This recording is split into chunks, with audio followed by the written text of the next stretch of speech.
চলে গেলেন। তার কিছুদিন পরে ওই সন্তানটা যখন চাকরি বাকরি করে অনেক বড় হয়েছেন, নিজের এলাকায় সমাবেশ হবে, ওই সমাবেশের ভিতরে ওনাকে প্রধান অতিথি হিসেবে দাওয়াত দিচ্ছেন। নিজের এলাকায় প্রধান অতিথি হিসেবে আগমন করছেন, মনে মনে চিন্তা করতেছেন নিজের এলাকায় আসলাম, তখন তো মাকে পরিচয় দেই নাই। আসলে পরিচয় না দেওয়ার পিছনে একটা কারণ হলো, সেখানে অনেক বড় লোক মানুষের মেয়েকে বিবাহ করেছেন, যদি পরিচয় দেয় তাহলে মান সম্মানের একটা বিষয়। কিন্তু উনি তো সন্তান, মনের মধ্যে একটা মায়া আছে, আরে মা আমার জন্য এত কিছু করেছেন আর আমি মাকে ফিরাইয়া দিলাম।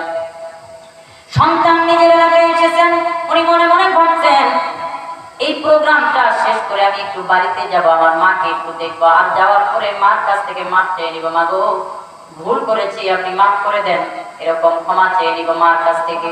প্রোগ্রাম শেষ করলেন, বাড়ির দরজার ভিতরে ডাক দিয়ে বলে, মা বেরিয়ে আসেন, আমি আপনার ছেলে চলে এসেছি, মা গো আপনি বাহিরে আসেন। এরকম ডাক যখন বাড়ির ভিতরে চলে গিয়েছে, একজন মহিলা ওই বাড়ি থেকে বেরোয় আসে বলতেছে, আপনি কে? উনি বলতেছেন, আমি এই বাড়িতে যে বৃদ্ধা একটা মহিলা ছিল ওই মহিলার সন্তান। মহিলা ডাক দিয়ে বলে, বাবা রে, আমি অনেক দিন থেকে তোমার জন্য অপেক্ষা করতেছি গো, তুমি কবে আসবা আর আমি আমার জিম্মাদারিটা তোমার মধ্যে বুঝাই দিতে পারবো, এই জন্য আমি তোমার জন্য অপেক্ষা করতেছি।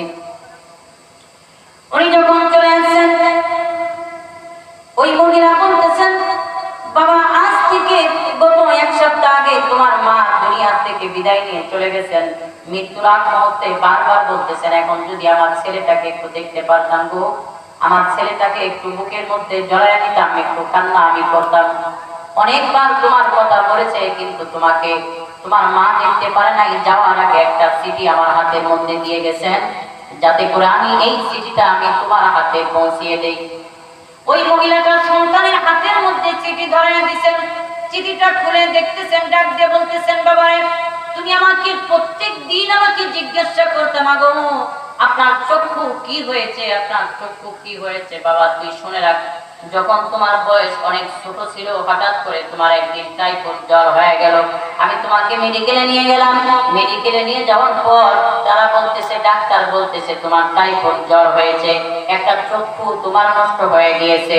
এখন যদি তোমার এই একটা চক্ষু পরিবর্তন না করি, তাহলে ভবিষ্যতে তোমার কোনো দুইটা চক্ষু অন্ধ হয়ে যাবে। সেদিন আমি মা বলেছিলাম, ডাক্তার আমার একটা চক্ষু নয়, আমার দুইটা চক্ষু আপনি নিয়ে নেন, বিনিময় আমার বাবার সন্তানের চক্ষু দুইটাকে ফিরিয়ে দেন। ওই দিন আমি মার নিজের চক্ষু খুলে আমি তোমার চোখকে লাগাই দিয়েছিলাম।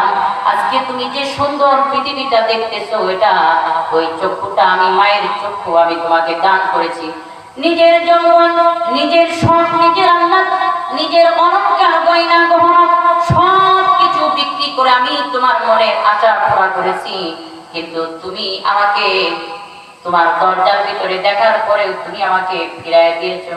চিঠিখানা যখন এই যুবক সন্তান করলেন, আল্লাহ তাআলার কাছে হাত তুলে বলতেছেন, দয়ার মালিক